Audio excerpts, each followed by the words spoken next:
Welcome back जनाब। Programme में खुशामदीद कहते हैं जहां पर ऐसी खबरें जो दिल को और मिजाज को थोड़ा सा धीमा कर देती हैं, वहीं पर कुछ ऐसी खबरें भी हैं जो आपका मूड के लिए बूस्टर साबित होती हैं और हम एक्साइटमेंट में इतना आगे चले जाते हैं कि जिस बात पर काबू नहीं रख पाते हैं। तो जनाब आज वो दिन है जब PSL 6 के मैचेस का एक मरतबा फिर से आगाज होने जा रहा है।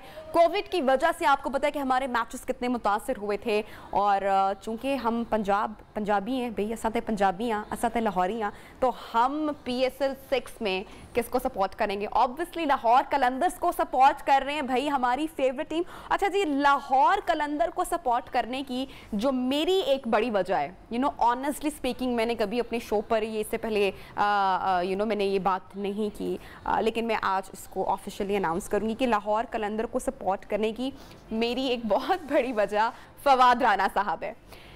एंड आई एम 110% श्योर कि लाहौर कलंदर्स को प्यार करने की एक बहुत बड़ी वजह आपके लिए भी फवाद साहब हैं। तो जनाब आज हम ज़रा बात करेंगे कि क्यों हम चाहे कहीं के भी हों, हर जगह की टीम्स अपनी अपनी टीम्स को, अपने अपने शहर के जो लोग हैं वो अपनी अपनी शहर की टीम को सपोर्ट कर रहे होते हैं, लेकिन लाहौर कलंदर वो वाहिद टीम है जिसने पूरे मुल्क से इतना प्यार समेटा है। फवाद राना साहब ने इतना प्यार समेटा है कि मैं हैरत में मुब्तला होती हूँ। इतनी प्यारी प्यारी क्यूट क्यूट मीम्स आती हैं और देखते हैं कि भाई जो है वो लाहौर कलंदर इस बार PSL 6 में कैसा परफॉर्म करेगी, क्या 24 जून तक फाइनल तक जाएगी, नहीं जा पाएगी, तैयारियां कैसी होंगी। हमारे साथ जनाब बहुत जबरदस्त गेस्ट मौजूद हैं और आया है बहुत ही अफसोसनाक, और सिर्फ 9 साला बच्चा जो है इस फैमिली का वो इस हादसे में सर्वाइव किया है। इसी पर जो है पूरी सूरत हाल के ऊपर हम बात करेंगे कि क्यों इस्लामोफोबिया जो है पूरी दुनिया में फैला जा रहा है। आई रियली अप्रिशिएट यहाँ पर खान साहब को कि जब वज़ीर आज़म बनने के बाद उन्होंने जो अपना पहला खिताब दिया अमेरिका जाकर, आपको पता है पूरी दुनिया के सामने बहुत सारी गलतियां की होंगी शायद, या बहुत सारी चीज़ों पर सियासी इख्तलाफात होगा, नज़रियाती इख्तलाफ होगा हमें हमारी हुकूमत से, खान साहब से या उनकी परफॉर्मेंस से, लेकिन जिस तरीके से जाके उन्होंने तब कश्मीर के मुसलमानों का जो मुद्दा उठाया, या जो उन्होंने इस्लामोफोबिया की बात की, और वो हमेशा जब करते हैं कि भाई हम दहशतगर्द नहीं हैं, लेकिन क्यों इस्लामोफोबिया जो है वो फैलाया जा रहा है। और उसके बाद आपने देखा कि एक फ़ज़ा चेंज हुई, तो बात करते रहना इस पर कितना ज़रूरी है, ये बहुत इम्पॉर्टेंट है।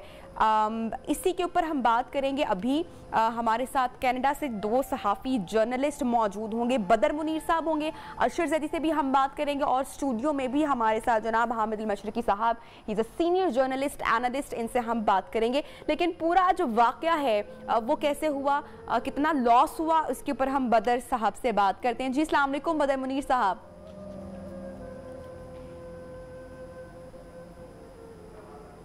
जी सर, आपको आवाज़ आ रही है?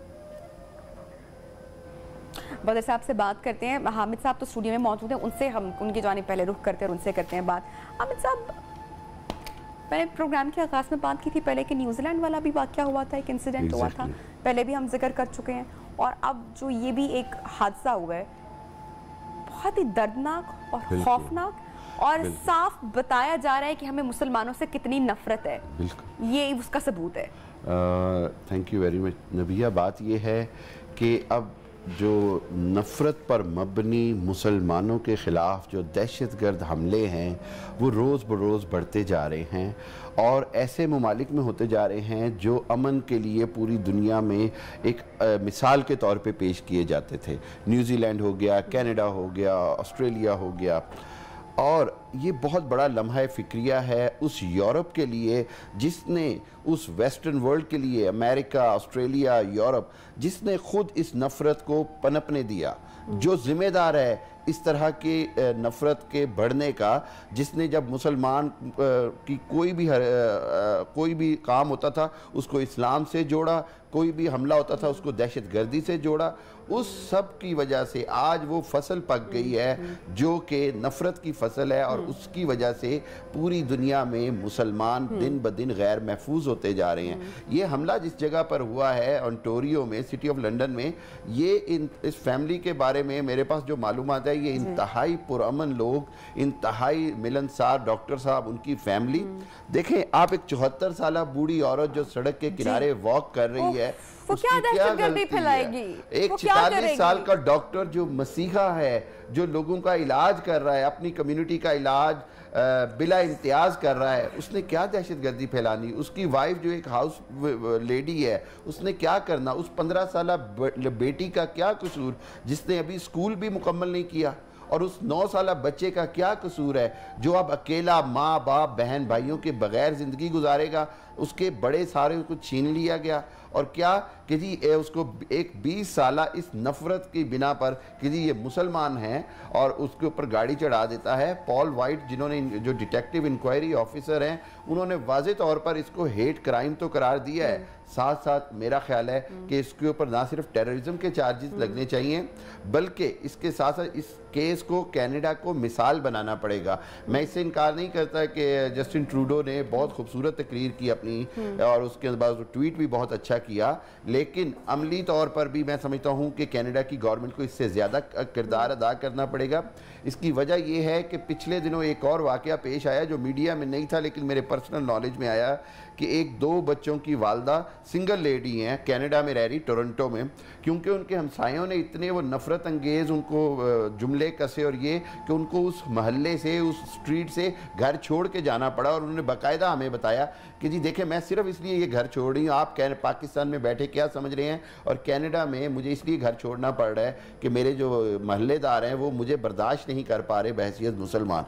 कनाडा जैसे मुल्क में ऐसा कुछ होना जो है, बिल्कुल। देखें, हमने 2 वज़राए आज़म है दुनिया में वेस्टर्न वर्ल्ड के जिनको हम अप्रिशिएट करते हैं, एक जेसिंडा आर्डन है फ्रॉम न्यूजीलैंड, और एक जस्टिन ट्रूडो है कनाडा से, और उनको हम अप्रिशिएट करते हैं। लेकिन वहीं पर साथ साथ पूरी दुनिया के वेस्टर्न वर्ल्ड के लिए ये अब लम्हा फ़िक्रिया है, चाहे वो पेरिस में होने वाले अटैक हों मुसलमानों पर, चाहे वो जर्मनी में होने वाले हों, अब कनाडा में, न्यूजीलैंड में।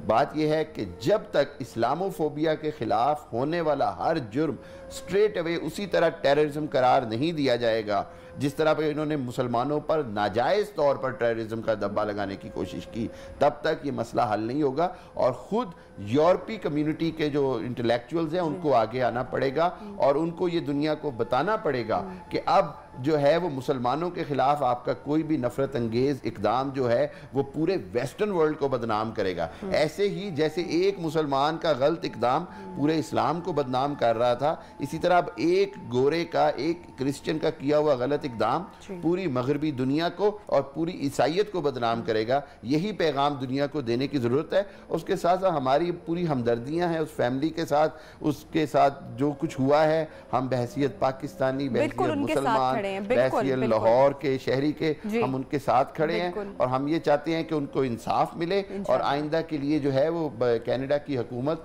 बेहतरीन इक़दाम करे। मशरक़ी साहब, जो इंसाफ मिलने के लिए जो बच्चा पीछे बाकी रह गया, मेरे ख्याल से कि वो तो इतना कम उम्र है कि उसको शायद इस वर्ड का मतलब भी नहीं मालूम होगा, लेकिन इसके ऊपर मैं समझती हूँ कि जस्टिस की बात है, बिल्कुल बिल्कुल वो होना चाहिए, ताकि इस तरह का जो कोई वाकया है या कोई इस तरह का जो इंसिडेंट है वो आइंदा ना हो। We have to make sure that. बदर मुनीर साहब से एक बार फिर से बात करते हैं। जी, अस्सलाम वालेकुम सर, आपको आवाज़ आ रही है अभी? जी बिल्कुल आ रही है जी, बहुत शुक्रिया। बदर साहब, कनाडा जैसा मुल्क जहां पर पाकिस्तानियों की एक बड़े नंबर में एक बड़ी तादाद है जो वहां पर रहती है, बहुत सारे पाकिस्तानी, छोटा नंबर नहीं है, और उसके बावजूद इतनी ज़्यादा नफरत का मुजाहिरा किया गया ऐसे पुरअमन मुल्क में। नबिहा, बिल्कुल आप ठीक कह रही हैं, जो कि एक वाकया है, बहुत बड़ा वाकया है। उससे पहले क्यूबेक सिटी की मस्जिद में नमाजियों को शहीद किया गया था, और 6 नमाजी जो हैं वो शहीद हुए, दर्जनों जख्मी हुए। यहाँ की अदालत ने उसको 40 साल सज़ा दी। अभी उस मुलजिम का केस जो है वो सुप्रीम कोर्ट ऑफ कनाडा में ज़ेर समाअत है, और वो उसकी डिमांड है कि वो 40 साल से कम करके 25 साल सज़ा कर दी जाए। सज़ाए मौत चूँकि कनाडा में नहीं है, लेकिन ऐसे वाक़यात पर अदालतें जो हैं वो इंसाफ करती हैं। ये जो वाक़या है, ये मैं समझता हूँ ना सिर्फ कनाडा में मुकीम पाकिस्तानी कम्युनिटी या मुस्लिम कम्युनिटी, ये पूरी दुनिया को हिला के रख दिया है कि जैसे हम किसी का लिबास देख के, किसी की शक्ल हुलिया देखकर जो मुल्जिम था 20 साल का, वो घर से अपनी जो पिकअप ट्रक है वो लेकर इस नीयत से निकला था कि कोई भी मुसलमान उसको नजर आएगा तो वो उसको कुचल देगा, उसको रौंद देगा। और उसने ये देखा कि ये जो फैमिली है सलमान अफजाल की, बहुत ही नफीस शरीफ लोग हैं और ये फिजियोथेरेपिस्ट हैं। 15 साल से लाहौर से ये फैमिली यहाँ पे माइग्रेट होकर आई थी। जो वालदा है वो विजिट पर आई हुई हैं यहाँ पर, 74 साल की वालदा हैं। खाना खाने के बाद ये वॉक करने के लिए पूरी फैमिली, एक खुशो खुर्रम फैमिली, हंसती बसती फैमिली, रेड सिग्नल का वेट कर रहे हैं कि कब ग्रीन हो और वो सड़क क्रॉस करें। बिल्कुल चंद कदमों पे इनका घर है जहाँ पे ये हादसा हुआ है। आज मैं वहाँ पे मौजूद था, उस जाए वकुआ पे मैं था। लोग जो हैं वो मुख्तलिफ कम्युनिटीज़ के लोग वहाँ पे आके फूल रख रहे थे, आंसू बहा रहे थे। मैं भी यह बताऊं कि सिर्फ मुसलमान या पाकिस्तानियों को अफसोस नहीं हो रहा, मैंने दूसरे लोगों को, दूसरी कम्युनिटीज़ को देखा है। ये थोड़े से लोग होते हैं जो जहनी मरीज होते हैं, ये दहशतगर्द हैं, इनका कोई मजहब नहीं है, लेकिन नफरत जो है वो इतनी ज्यादा इस नौजवान में थी कि वो उसने जैकेट एक पहनी हुई थी और जो मेरे नॉलेज में आया, मैं आपको बताता चलूं कि उसने दूसरे जगह एक मॉल में उसकी पार्किंग में जाके, ये मुसद्दका इतला नहीं है लेकिन जो लंदन ओंटारियो की पाकिस्तानी कम्युनिटी, उसने मुझे बताया कि उसने खुद ही जाके पुलिस को कॉल कर दी कि जी मैं यहाँ पे इस पार्किंग लॉट में मौजूद हूँ, मुझे गिरफ्तार कर ले। उससे चंद कदम पर मस्जिद है, जो लंदन मॉस्क जिसको हम कहते हैं, जहाँ पे आज वजीर आजम कनाडा जस्टिन ट्रूडो, तमाम जो पार्टियां हैं, सियासी पार्टियां, उनके लीडर्स, और ये पहली बार हुआ है कि कोई ऐसा वाकया कनाडा में हुआ हो जहां पर सारी यहाँ की पॉलिटिकल पार्टीज के लीडर बशमूल prime minister of Canada Justin Trudeau पहुंचे हों, तमाम सूबाई हुकाम, पुलिस, हजारों। पेंडेमिक है, सिर्फ एक शहर में जो पेंडेमिक गैदरिंग रिस्ट्रिक्शंस हैं उसको ईज किया गया था, उसको खत्म किया गया था एक दिन के लिए। हजारों लोग थे कि कई सालों के बाद मैंने एक वर्किंग सहाफी के ऐसी गैदरिंग देखी है। मैंने लोगों को रोते देखा है नबीहा, और हम तो रो रहे थे, हमारे लोग तो चीखे मार रहे थे, लेकिन दूसरे लोग, दूसरे रंग वाले लोग, दूसरी कम्युनिटीज के लोग, वो भी रो रहे थे। तो ये ऐसा वाकया नहीं कि मैं इसको समझूं कि यहाँ पे कम्युनिटीज हैं और कोई कनाडा ऐसा मुल्क बन गया है जहाँ पर जो दूसरे मज़हब के लोग हैं वो मुसलमानों के खिलाफ हो चुके हैं, ऐसा हरगिज नहीं है। जो मुसलमान वहाँ पर अभी मौजूद हैं, जिन्होंने ये वाकया अपनी आंखों से देखा, जो इस जगह के रिहायशी हैं और जो मुस्लिम्स यहाँ पर रहते हैं, उनके लिए अभी कितना थ्रेट हो चुकी है, मतलब उनके लिए कितना खतरा है। ब्रेक पर जाएंगे, जब ब्रेक से वापस आएंगे तो गुफ्तगू को यहीं से आगे बढ़ाएंगे, साथ रहिएगा।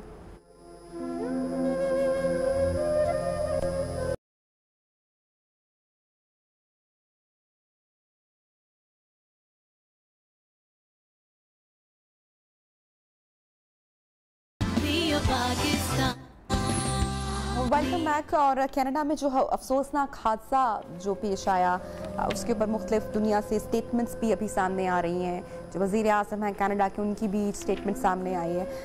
ब्रेक से पहले हम बदर साहब से बात कर रहे थे, ही इज़ अ जर्नलिस्ट। बदर साहब, मुझे बताइएगा कि आप भी यहाँ पर मौजूद हैं और जो बाकी पाकिस्तानी फैमिलीज़ यहाँ पर मौजूद हैं, कितना थ्रेटन फील कर रही हैं अब? अभी तो खौफ में है नबीहा। अभी जितने लोगों से वहाँ पर भी बात हुई, बल्कि मेरी अरकान पार्लियामेंट हैं 2 यहाँ पाकिस्तानी नज़ाद हाउस ऑफ कॉमन्स में, इकरा खालिद और सलमा जाहिद साहिबा, तो मेरी उनसे भी बात हुई तो उनका भी यही कहना था कि उनको भी जो फीडबैक मिल रहा है वो ये है कि जैसे शलवार कमीज़ हमारी जो ख़वातीन पहनती हैं या हिजाब पहनती हैं, दुपट्टा लेती हैं, वो वॉक के लिए जिस दिन से ये वाक़या हुआ है वॉक के लिए बाहर नहीं जा सकी। कहीं साइड वॉक पे या सड़क के किनारे हमें नजर आता है कि कहीं कोई ट्रक या कोई गाड़ी बड़ी हमारी तरफ तो नहीं आ रही। ये एक अभी नफसियाती मसला है जो कुछ दिन रहेगा। हम खुद भी जो, चूंकि यहाँ पे बहरहाल एक मल्टी कल्चरल और पीसफुल कंट्री है कनाडा, ऐसे वाकयात हुए हैं 2-4 साल के अंदर। अभी ये पिछले साल एक वाकया हुआ कि केयर टेकर मस्जिद के बाहर बैठे हुए थे, जो पेंडेमिक में चूंकि काउंटिंग करके नमाजियों को अंदर आने दिया जाता है, तो एक नौजवान आया है, उसने उसके गले पे छुरी मार के मार दिया वहीं पे। ऐसा वाकया, ये एक इनफरादी वाकया था, लेकिन बड़ी तकलीफ हुई। जैसे मैंने पहले अर्ज किया कि क्यूबेक सिटी में नमाजियों को मार दिया गया, वहां पे गन कोई पहला वाकया नहीं है, ऐसे और भी वाकयात होते होंगे जो शायद रिपोर्ट भी नहीं होते होंगे, जो शायद दुनिया को पता भी नहीं चलते होंगे। बदर साहब, थैंक यू सो मच, आपने टाइम निकाला और इसके ऊपर इतनी डिटेल से बात की। अल्लाह ताला हमारे सारे बहन भाइयों को अपने हिफ्ज़ में रखे और हर तरह के नुकसान से उनको महफूज रखे। मशरकी साहब, बड़ी दुख का लम्हा ही तो एक वाकया था जो कि रिपोर्ट हो गया, न जाने कितने ऐसे हादसा, कितने ऐसे वाकयात हैं जो कि रिपोर्ट ही नहीं होते होंगे। फिर इसके अंदर ना एक एलिमेंट आ गया है, ये जैसे अभी बदर साहब ने भी कहा, हरासमेंट का।